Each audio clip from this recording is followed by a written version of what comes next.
This is the Elvis Presley News Report for the month of January 2018. In my posting of November 2016, I already reported that HBO was in the finishing stages of a 3-hour, 2-film documentary focusing on Elvis Presley as a creative musical artist. The film includes atmospheric shots from inside Graceland and features never-before-seen photos and footage from private collections. Finally, the release date has been announced. Elvis Presley The Searcher debuts Saturday, April 14. RCA Legacy Records will release the CD The Searcher, the musical companion to the documentary, on Friday, April 6. This is the tracklist. Coincidentally, the 2003 4-CD box set Close Up is being re-released by Sony Music. On its initial release, the set contained 89 previously unreleased songs. The release date is also April 6, 2018. An update regarding the sales figures of the RPO trilogy in the United Kingdom over 2017. The 2015 album, If I Can Dream, sold 39,500 units. This album has so far sold 1,151,000 units in the UK alone. The 2016 album, The Wonder of You, has sold 84,000 units in 2017. And the 2017 CD, Elvis Christmas with the RPO, has sold 143,500 copies. Here is the top 3 of highest paid items at the most recent auction at Graceland. It struck me that the estimations were not even close to the final prices. At number 3, a 1922 Colt .33 caliber revolver, gifted to tour promoter Tom Hewlett, $20,000.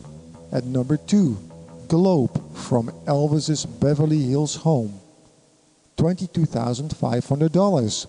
And at number 1, a diamond and platinum ring gifted to Linda Thompson by Elvis Presley.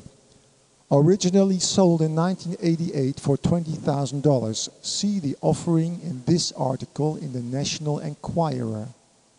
Final price, $27,500. On January 9, Ginger Alden made an extensive posting on her Facebook page where she referred to this interview on the Australian TV show Sunday Night. She was especially irritated by this scene.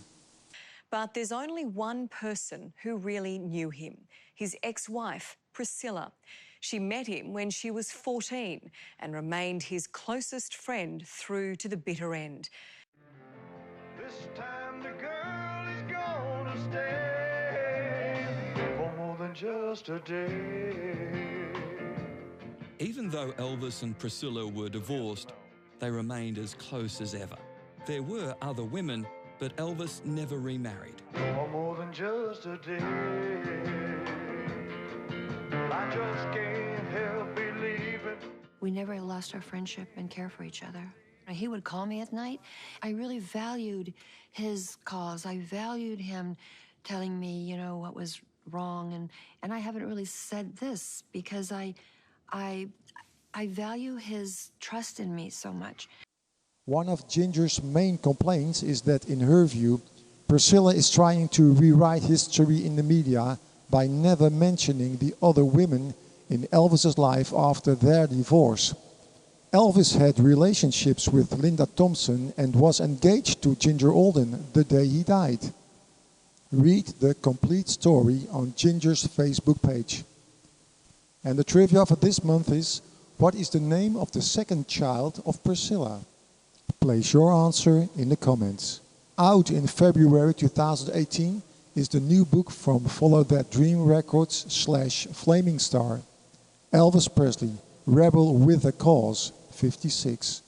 The book, written and produced by David English and Paul Granlund, comes with a CD and has 312 pages. It features newly discovered images from August and September 1956.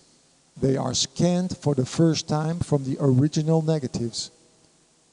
Chum Lee of the Gold and Silver Pawn Shop in Las Vegas was given the opportunity to make an elevator pitch concerning the sale of their commemorative Elvis coins. January 8th would be Elvis's birthday, and to commemorate, the Gold and Silver Pawn Shop will release an officially licensed Elvis silver medallion, and Chumley is here from the pawn shop to show us. This is a design that Rick claims he did, but you know, I like to take my part in it. It's your design, right? Your design, maybe. So they are limited. We don't have an exact number on them, but you know, limited to the number we can sell. You know, I'm a huge Elvis fan. And it's funny because my mom grew up. She loved him, and listened to everything. And then when I moved here, I started to really get interested in it and learn more. And I started to become a huge fan as well. So this is beautiful. Thank you. Now, are you an Elvis fan? You know, I love Elvis, but in my house, unfortunately, I was raised that there's only one king of rock and roll, and that's Jimi Hendrix. Okay. And that, ouch. And that, ouch. And that, ouch. If you want to sell coins, Chumley, then that There's only one king of rock and roll, and that's Jimi Hendrix. is not a clever answer. Here are the top geographics for last month's report.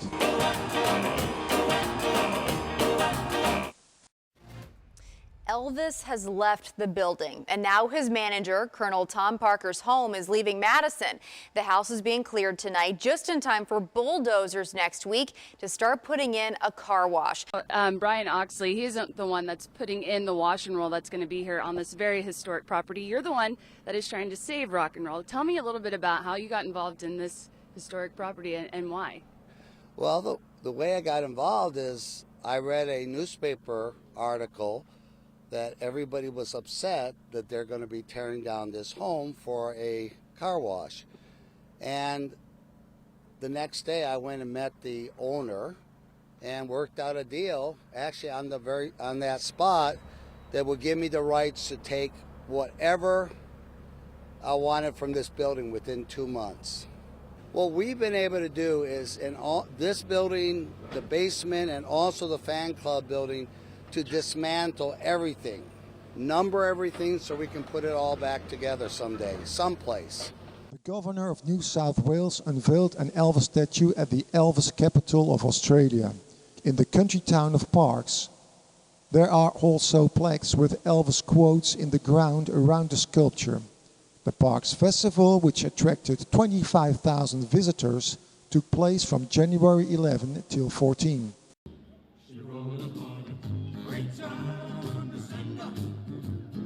He's such an iconic, and he hasn't lost any of that magic that he used to have. In fact, I think he's developed more. Yes. So this festival is like the biggest thing that happens in January. Everyone wants to be on the Elvis train, and it's booked out years in advance.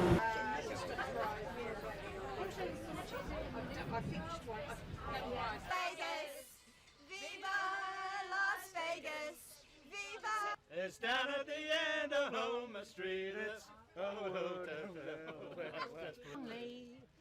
be so lonely I could die. Graceland, please pay attention to the next story and put your best foot forward and give Reach to Rochi a free stay at the guest house and tickets to the mansion.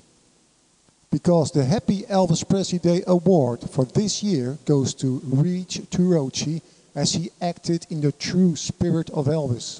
Nobody likes to pay taxes, so who in the world would pay someone else's taxes? Someone who's a total stranger. I heard you reading her letter, and that letter got me, it got right to my heart. This is the letter he's talking about, written by a 75-year-old Penn Hills woman. Donna Russman writes, "My $16 per month food stamps are being reduced to $15. I can't get a job. I owe a total of $918.55 in taxes. Maybe you know someone who helps senior citizens financially in legit need. I have a 37-inch TV and some Elvis Presley albums I'd be willing to give someone who would be able to help me." Reach changed Donna's life. I was so touched by your letter that my wife and I wanted to do this for you. And Okay. there's $1,200 in cash in there. Oh my God. I want you to pay your real estate taxes. Oh my God. And my wife and I decided we'll take care of your taxes for the next 2 years. Oh my God, thank you. Oh, I'm a huggy guy, so this is great. Oh, thank you. God bless you. Thank you so much. Oh, you're welcome so much. Remember Donna's letter? She promised Elvis Presley albums to anyone willing to help her. GI Blues, Moody Blue. And so you were willing to give any of this stuff up just to kind of pay your bills? What else can I do? Oh my God, look at all this money. Look at that, Murray. $1,200. Merry Christmas. He was my favorite. Donna gets to keep her Elvis records. More than that, her home, thanks to a letter and a stranger. Let me take that tax bill. While taking the tax bill, he only had to say, Donna, have a happy Elvis Presley day. That's all for this month. Hope to see you next time.